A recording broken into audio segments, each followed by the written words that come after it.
Hello, good morning, good afternoon, good evening, wherever you may find yourself, and welcome to this very special Vows Day edition of Run Vibes. My name is Dr. Rosemond Osei Cranting, and I have a story to tell you. So many years ago, this is like almost 30 years ago, when I was in senior high school. I went to Ghana National College, by the way. I got to boarding house and realized that there was this concept of Valentine's Day. And in my school those days, it was a really big deal. And so what the protocol prefects would do, maybe like a month or a couple of weeks to Val's Day, any card that comes in, anything that is like a parcel that smells remotely like Val's Day, they are going to keep it.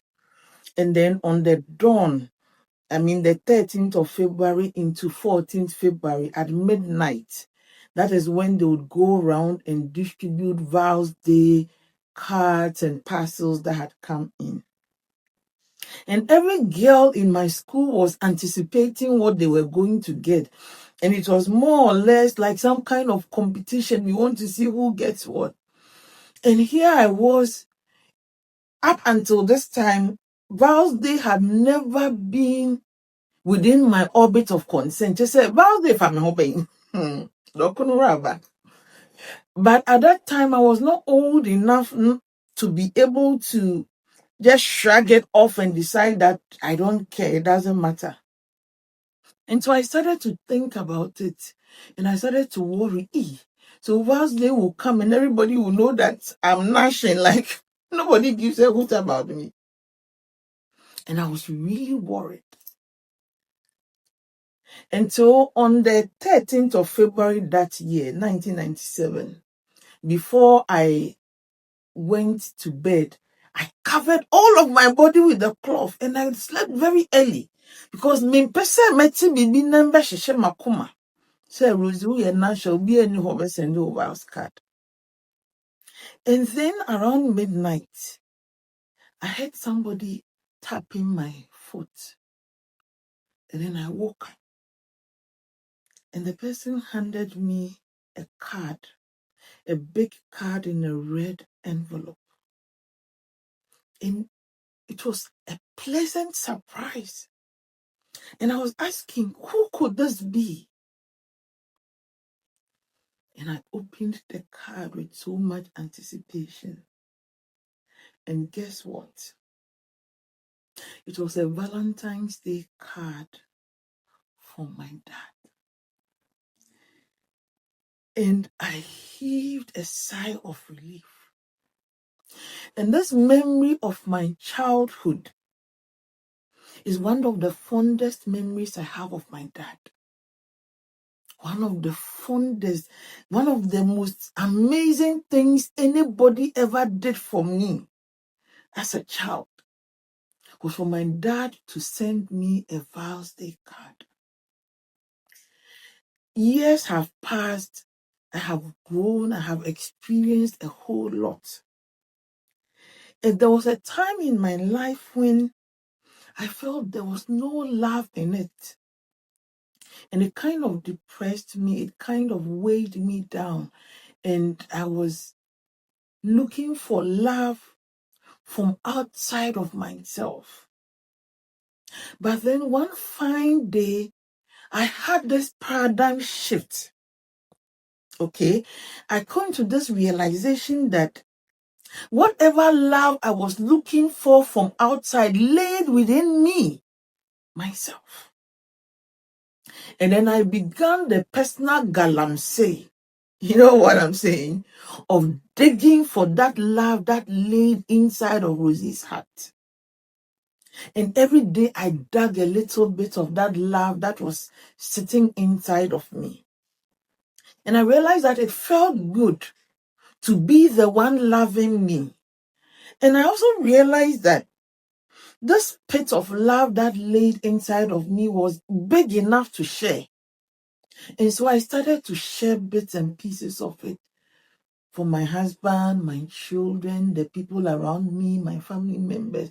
And the more I shared, the more that came. And so after so many years, after so many horrible experiences, I have come to this place where I am in the know that there's a wellspring of endless love that lays inside of me. And not only can I love myself and enjoy all the love that I was always looking for from outside of me, but I also have the capacity to extend this love to anybody and everybody. And it is one of the most fulfilling things, one of the most liberating things I have come to know, that I am love. And I have love enough to share, that I don't need to create and to cry and to beg for it from anybody else. And so people have come and have left. People have brought love that were whole. People have brought love that were fake. And I accepted and embraced all of it, and it did not bother me, because the ultimate epitome of love lays within me. And it lies within you as well. Don't get me wrong. I have amazing people in my life. Right now, I have so much love, both from inside and from outside of me, that I am just so fulfilled and content. And I thank God for the love of my family and friends. I thank God that He has enriched my life with so much love from people. There are people I know I can depend on any day, anytime, if I needed help from them. And it has nothing to do with money.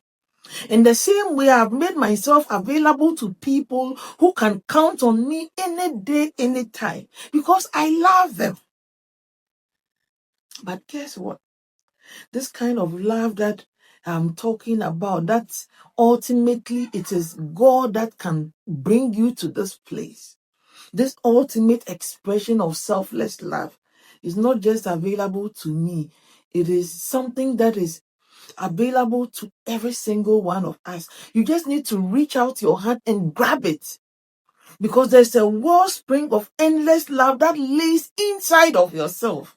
You need to find that time to go into solitude, to withdraw into yourself and tap it.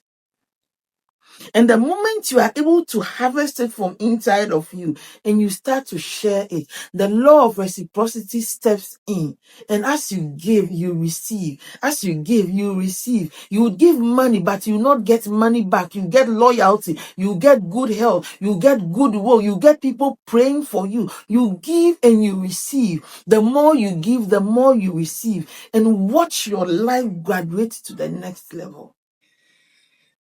If you are here listening to me and you've been trying so hard to look for love from outside of you, whether from a spouse, from parents, from your children, from your co-workers, from your lover, whoever it is you are looking for love from, I need you to understand that you have enough love inside of you to validate you and to make you whole. And then the love from all of these people become extra. And when you come to that place where you are secure in self-love, that is where when people show you fake love, that is where when people betray you, that is where when people unceremoniously walk out of your life, it does not hurt you. Because guess what? The foundation, the seat of love itself, it lays in you. And I can guarantee you that it is one of the most amazing places to be, to come to that realization. And I'll leave you with this poem, which is one of my all-time favorites. I read it somewhere a long time ago, and it's one of the guiding principles of my life. It says that I shall pass through this world but once. Any good thing, therefore, that I can do, or any kindness that I can show to any human being, let me do it now, today, not tomorrow. Let me do it now. Let me not defer it or neglect it, for I will not pass this way again. It's Vows Day, and I'm sending lots of love from Rosemond Osei Cranting to you. God bless you.